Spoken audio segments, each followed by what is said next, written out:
우리 옆에 분들에게 함께 인사하겠습니다. 주님의 이름으로 사랑합니다. 함께 인사하겠습니다. 예, 잘 오셨습니다. 저는 잠이 많은 편입니다. 여러분들 중에 잠이 많은 분들 계시겠지만 저는 하루에 정해진 시간 그 잠을 자지 못하면 그 다음날 하루 종일 이렇게 멍한 상태에서 보내야 됩니다. 그래서 잠자는 시간이 굉장히 중요합니다. 그래서 어느 날은 한번 자고 한 번만 딱 자고 더 이상 잠을 자지 않았으면 얼마나 좋을까 상상을 해보았습니다. 그러면 하루에 6시간은 최소 더 생깁니다. 참 많은 일을 할 수 있습니다, 밤에. 그러나 다 부질없는 상상이고 잠을 잘 자는 것이 삶에 얼마나 큰 영향을 끼치는지는 우리 모두 알고 있습니다. 잠을 잘 자는 것이 보약이라는 말이 있듯이 매일매일 반복되지만 우리는 매일매일 잠을 자야 됩니다. 제가 처음 예수님 만나고 은혜 받았던 걸 몇 번 말씀드린 것 같습니다. 자, 그때 처음 만났을 때 1시간 내내 울면서 기도했습니다. 기도를 하고 나니 가슴이 굉장히 뻥 뚫린 것 같이 시원해졌습니다. 그래서 처음에는 이제 강렬한 처음을 했으니 저와 죄는 단절된 줄 알았습니다. 근데 그거는 저만의 생각이었고 다시 삶으로 돌아가니까 전 너무나 쉽게 넘어졌습니다. 죄가 저를 너무나 쉽게 찾아와서 넘어뜨렸습니다. 그리고 저에게 찾아왔던 마음은 하나님을 만난 그 강렬함이 컸던 만큼 또 저에게 그만큼 실망감이 찾아왔습니다. 실망감이라고 표현하기보다는 뭔가 영적인 다운이라고 조금 그렇게 표현을 하는 게 영적인 침체라고 하는 게 저 어울릴 것 같았습니다. 이렇게 침체 속에 살다가 다시 기도회가 있으면 주여 주여 기도해서 다시 뭔가 가슴이 뜨거워진 것 같고, 그리고 세상에 돌아가서 살다가 보면 다시 무너지고, 그리고 다시 침체가 시작되었습니다. 그래서 또 1년에 한 번 중고등부 학생들을 기도하게 만드는 수련회가 있잖아요. 그때 또 다시 주여 주여 기도해갖고 이제 난 세상에 나가면 변하지 않으리라 결단하고 다시 세상에 나가서 침체가 되고, 그렇게 반복적으로 살았던 것 같습니다. 영적인 부흥의 체험, 기도의 체험이 강렬할수록 침체의 시간은 더 커지는 것 같고, 뭔가 침체됐을 때 제 마음은 더 실망이 컸던 것 같습니다. 아무래도 그 당시 저는 강렬한 영적인 경험이 저를 한 번에 변화시켜줄 것 같았습니다. 그래서 기도할 때도 하나님 더 이상 이제 죄 짓지 않게 해주세요 라고 기도를 했던 것 같습니다.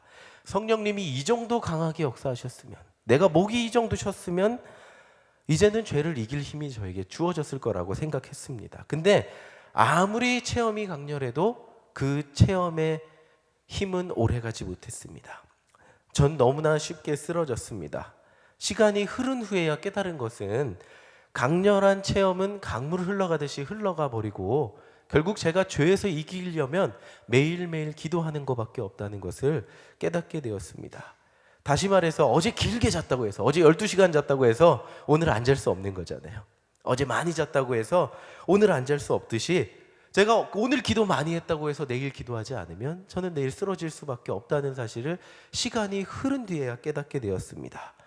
그저 매일매일 기도하는 것만이 제가 하나님 안에서 승리하게 해주는 비결이고 방법이었습니다. 그거밖에 없었습니다.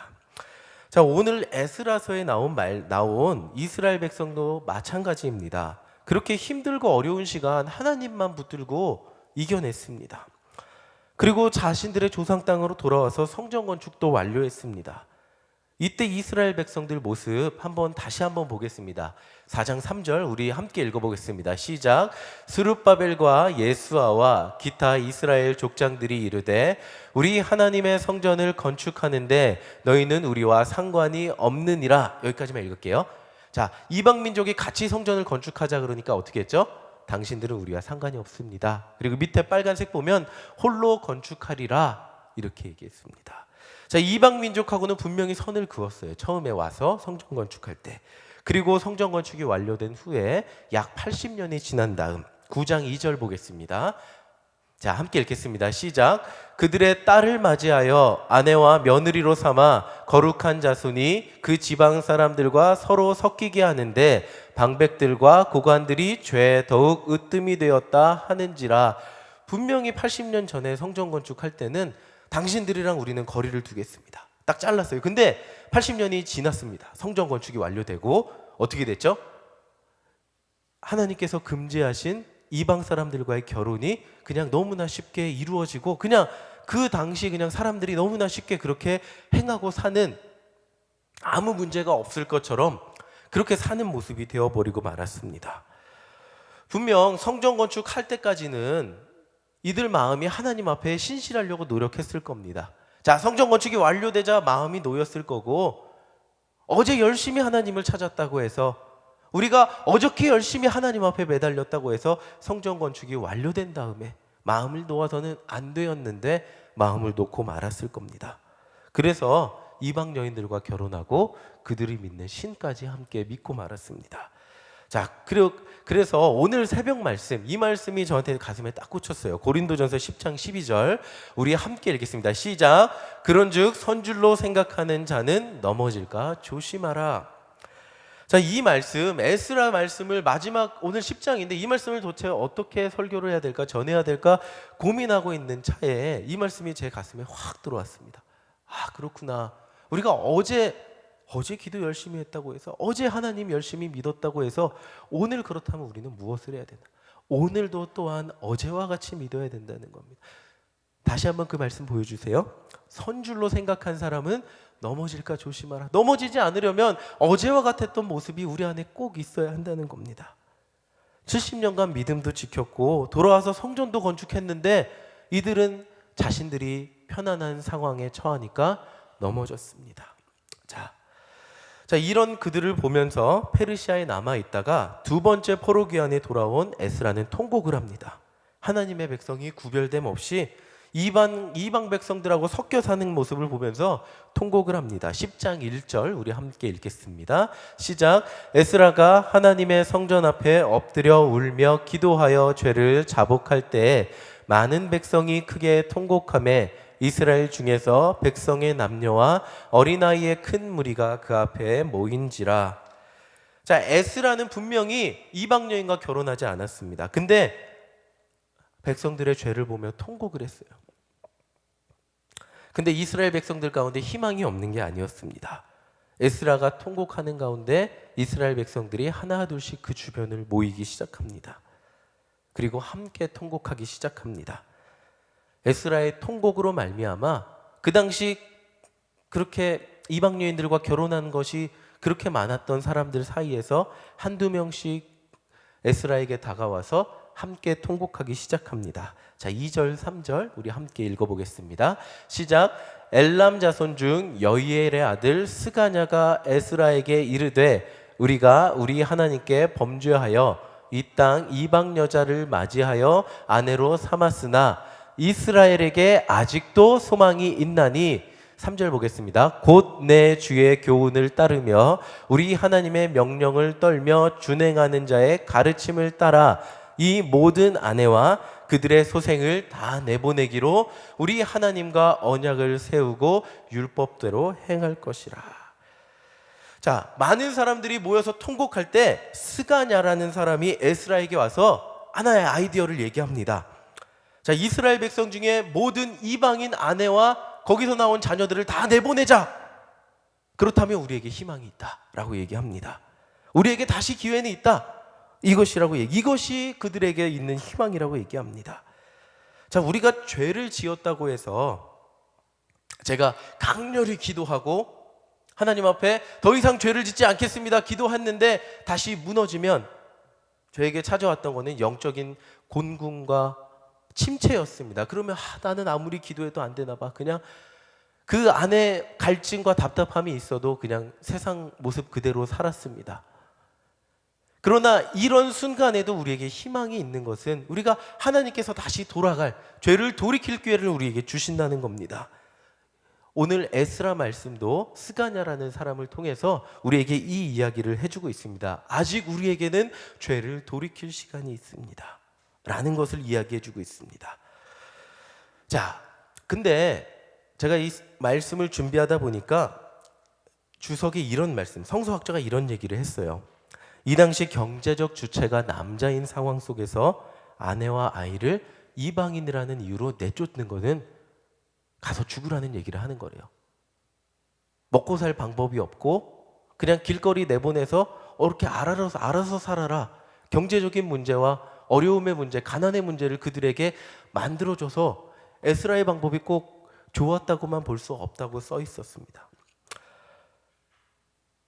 죄라는 것이 한번 우리에게 들어올 때는 그 순간에는 굉장히 달콤하고 별것 아닌 것 같습니다. 이방인들과 섞여 살면서 그들과 결혼하는 것, 어떻게 보면 큰 거부감 없이 이루어졌을 수 있습니다. 그들의 문화를 받아주고 그들의 종교를 이해해주고 함께 화목하게 살아가는 것 좋아 보였을 수 있습니다. 이방 여인들이 아름다워 보였을 수도 있죠. 별 문제 안 되어 보일 수도 있습니다. 근데 이스라엘 백성들이 그렇게 이방 여인들과 살게 되었을 때 그들의 문화를 받아들이고 그들의 종교를 받아들이게 되었습니다. 그래서 이스라엘 사람들은 오직 하나님만 믿어라, 하나님만 섬겨라 라고 하나님께서 말씀하셨는데, 하나님을 섬김과 동시에 이방의 종교를 같이 섬기는 자들로 죄가 깊이 뿌리를 내렸습니다. 그리고 사랑하는 아내가 되고 그 사이에서 사랑하는 자녀가 태어났습니다. 이제 와서 죄를 없애려고 하니까 죄는 그 사람의 삶에 깊이 뿌리를 내려서 뜯어내려고 하니 너무나 아프고 가슴 아픈 상황이 되어버리고 말았습니다. 이 죄의 뿌리는 우리의 인생 깊숙한 곳에 뿌리를 내려갖고 이제 와서 뜯어내려고 하니까 그 사람이 나의 아내가 되었고 우리의 자녀가 되어버리고 말았습니다.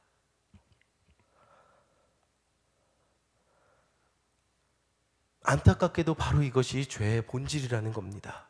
작은 모습으로, 처음에는 달콤한 모습으로, 쉬운 모습으로 우리에게 다가와서 아무것도 아닌 듯이 우리 삶에 뿌리를 내립니다. 그리고 이것이 죄구나 깨닫고 이제 하나님, 내가 주님 앞에 돌아갑니다 라고 고백하려고 했는 그 순간에는 그 뿌리까지 뽑아내려고 하니 고통스럽고 삶의 습관이 되어버렸고 인생에서 그냥 내가 너무나 쉽게 행하던 일들이 되어버리고 말았다는 겁니다. 이제 와서 뽑아내려고 하면 우리 삶에 얽히고 설켜 있어서 제거하기가 참 어렵고 고통스러워지는 것이 죄라는 겁니다. 지금 이스라엘 백성들은 이방인이지만 사랑하는 아내와 자녀들을 내보내야 되는 상황입니다. 다시 한번 하나님 앞에 온전한 백성이 되기 위해서는 그런 너무 아프고 힘든 결단을 해야 된다는 겁니다. 그러나 오늘 에스라서가 얘기하는 것은 죄는 아무리 힘들고 어려워도 제거해야 된다는 겁니다. 그럼 그 쫓겨난 이방인 아내와 자녀는 그럼 어떻게 합니까, 목사님? 자, 창세기 21장 16절 17절 함께 읽겠습니다. 시작. 이르되 아이가 죽는 것을 참아 보지 못하겠다 하고 화살 한바탕 거리 떨어져 마주 앉아 바라보며 소리내어 우니 하나님이 그 어린 아이의 소리를 들으셨으므로 하나님의 사자가 하늘에서부터 하갈을 불러 이르시되 하갈아 무슨 일이냐 두려워하지 말라 하나님이 저기 있는 아이의 소리를 들으셨나니. 자, 아브라함 집에 하갈이라는 이방 여자와 결혼해서 이스마엘이 태어났습니다. 그 당시는 가능성이 없으니까 이방 여자를 통해서라도 아이를 대를 이으려고 했죠. 그러나 하나님의 계획은 사라를 통해서 대를 이었습니다. 그러니까 이제 문제가 생겨서 하갈이 내쫓겨 나가게 되었습니다. 이방 여자의 소실, 자녀들. 그러나 하나님께서 그 사람을 버리지 않으셨습니다. 하나님께서는 하갈과 이스마엘을 보호해 주셨다는 겁니다. 지금 에스라서의 이방인들도 마찬가지예요. 이스라엘 백성들이 내보내면 분명 그들은 어려움에 처할 거지만 그러나 모든 일들을 사랑하시는 하나님이 책임져 주시고 함께 하실 겁니다. 중요한 것은 우리가 죄의 습관을 끊어버릴 때 이 습관을 끊어버리면 어떻게, 우리의 인생은 어떻게, 내가 이 습관을 끊어버리면 저 사람의 삶은 어떻게, 우리의 상황과 환경은 어떻게 라고 고려하면 절대 끊어버릴 수 없다는 겁니다. 아프고 힘들고 그것이 너무 아프다고 할지라도 우리가 담대히 끊어버릴 때 그때 바로 하나님의 역사가 일어난다는 겁니다. 그 결과가 너무 아프게 여겨진다고, 그 결과가 너무 어렵고 힘들게 예상된다고 할지라도 우리가 해야 되는 것은 하나님 앞에 온전한 삶을 살기 위해서 우리 안에 있는 그 죄의 뿌리를 뽑아내어 버리는 겁니다. 이제 에스라서는 마지막 결론을 냅니다. 11절 12절 우리 함께 보겠습니다. 시작. 이제 너희 조상들의 하나님 앞에서 죄를 자복하고 그의 뜻대로 행하여 그 지방 사람들과 이방 여인을 끊어버리라 하니 모든 회중이 큰 소리로 대답하여 이르되 당신의 말씀대로 우리가 마땅히 행할 것이니이다. 자, 에스라서는 이방 여인들을 다 내보내고 그리고 그 이방 여인들과 결혼했다 내보낸 사람들의 명단을 기록함으로 그 말씀은 끝이 납니다. 왜 에스라서가 가장 멋진 장면에서 끝나지 않았을까요? 성전 건축 장면에서 끝나면 너무 좋잖아요. 영광스럽잖아요. 포로에서 돌아와서 성전 건축했습니다. 우리는 이렇게 우리의 신앙을 지켰습니다. 라는 장면에서 끝났으면 너무나 좋았겠지만 그렇지 않았습니다. 다시 죄를 짓고 하나님 앞에 돌아가기 위해 회개하는 장면에서 끝났습니다. 자, 에스라서가 이야기하는 메시지의 핵심은 성경 전체가 이야기하는 그 흐름과 똑같습니다. 하나님이 은혜를 베푸시고 인간은 그 은혜 안에서 기쁘게 살아갑니다. 그러나 다시 죄를 짓고 그 죄를 깨닫게 되었을 때 하나님 앞에 회개하며 돌아갑니다. 하나님 우리를 받아주시옵소서. 그리고 그 돌아가는 영혼들 앞에 하나님께서는 받아주시는 구원의 역사, 그것을 이야기하고 있습니다. 우리에게 이야기해 주는 것은 우리가 평온한 삶을 살고 아까 고린도전서 말씀처럼 하나님께서 우리에게 은혜를 베푸셨을 때 우리는 너무나 넘어지기 쉽고 너무나 쓰러지기 쉽다는 것입니다. 그러나 우리가 그 죄의 습관, 죄의 뿌리가 그 순간에 우리를 찾아와서 뿌리 내리고 우리도 모르게 죄인이 되었을 때 우리가 돌이키려고 하면 그때는 하나님의 은혜로만 너무나 힘들고 어려운 그 죄의 습관과 뿌리를 뽑아내야 된다는 겁니다. 자, 오늘 말씀이 참 무겁고 어렵습니다.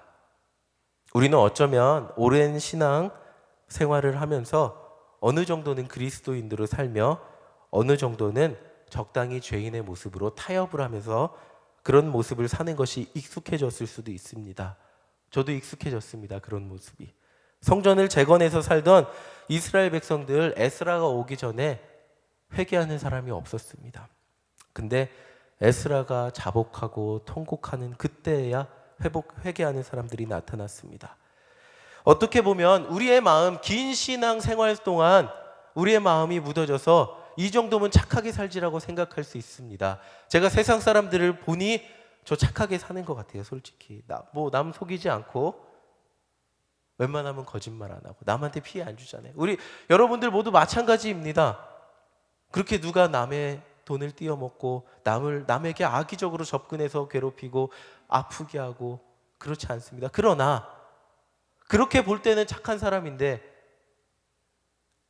우리의 모습을 하나님 앞에 예수 그리스도의 십자가 앞에 우리의 모습을 돌이켜 볼 때 우리는 의인입니까? 라는 의문을 가지게 됩니다. 우리 자신이 완벽해 보이십니까? 그렇지 않고 이 시간 걸리는 것이 있다면 이 시간 하나님 앞에 기도하기 원합니다. 그리고 우리 안에 여전히 남아서 나를 괴롭히는 그 죄의 뿌리를 뽑아내기를 간절히 소망합니다. 이것이 아프고 힘들 수 있어요. 이것이 어느 순간 우리 삶과 타협이 돼서 이 정도는 양보하고 살아도 상관없어요. 하나님 괜찮지 않아요? 라고 얘기하며 살았을 수도 있습니다. 근데 그것을 자복하고 통곡하고 뽑아내려고 노력하지 않으면 하나님은 역사하실 수 없습니다. 우리가 간절히 기도하며 하나님, 내가 아직도 의롭지 못한데 하나님 내가 어떻게 합니까? 라고 통곡하며 기도할 때 바로 그때 하나님께서 우리에게 역사하신다는 겁니다. 에스라서는 영광적인 장면에서 끝나지 않았습니다. 회개하는 장면에서 끝났습니다. 우리에게 이야기해 주는 것은 우리는 하나님 앞에 회개할 백성, 민족입니다. 하나님의 은혜를 받았지만 우리는 여전히 하나님 앞에 회개해야 되고 하나님 앞에 은혜가 필요한 사람들입니다. 라는 것으로 말씀을 마치고 있는 겁니다. 하나님은 지금 저와 여러분들을 부르고 계십니다. 구별된 백성이 되어라 말씀하고 계십니다. 죄와 연결된 여러분들의 습관을 끊어버리라고 말씀하십니다. 이 시간 우리를 돌아보기 원합니다. 그리고 우리 안에 여전히 하나님께서 원하시지 않는 마음이 조금이라도 있다면 그것이 뿌리 내려서 더 이상 죄로 여겨지지 않고 그냥 이 정도는 어쩔 수 없지 않아요 하나님 이러면서 살아가고 계신다면 그것을 가지고 하나님 앞에 치열히 기도하기를 간절히 소망합니다. 말씀이 무겁습니다. 전하는 메시지가 굉장히 무거운데 에스라서가 분명히 전하는 것은 마지막까지 전하는 것은 이것입니다. 하나님의 백성은 구별되어야 합니다. 그러기 위해서는 여러분들 사이에 어느새 모르게 찾아온 뿌리 내린 죄의 뿌리를 뽑아내어 버리십시오. 그것을 위해서 에스라는 통곡하며 자복하고 있습니다. 우리 안에 이런 통곡과 하나님 앞에 무릎 꿇는 일이 우리 안에 간절히 일어나기를 소망합니다. 우리 12절 말씀 읽고 함께 마치겠습니다. 12절 말씀 보여주세요. 우리 12절 말씀 함께 읽겠습니다. 시작. 모든 회중이 큰 소리로 대답하여 이르되 당신의 말씀대로 우리가 마땅히 행할 것이니이다. 우리 빨간색 한 번만 더 읽겠습니다. 당신의 말씀대로 우리가 마땅히 행할 것이니이다. 아멘. 타협이 되고 아무것도 아닌 것 같고 우리는 이만하면 착하게 사는 것 같고 이런 모습이 우리 안에 있다면 이 시간 하나님 앞에 비춰진 우리의 모습을 돌이켜보시기를 간절히 소망합니다. 내일은 오늘보다 더 의로워진 그리스도인 구별된 백성으로 승리하는 저와 여러분들 되시기를 간절히 소망합니다. 우리 시간 함께 찬양하겠습니다.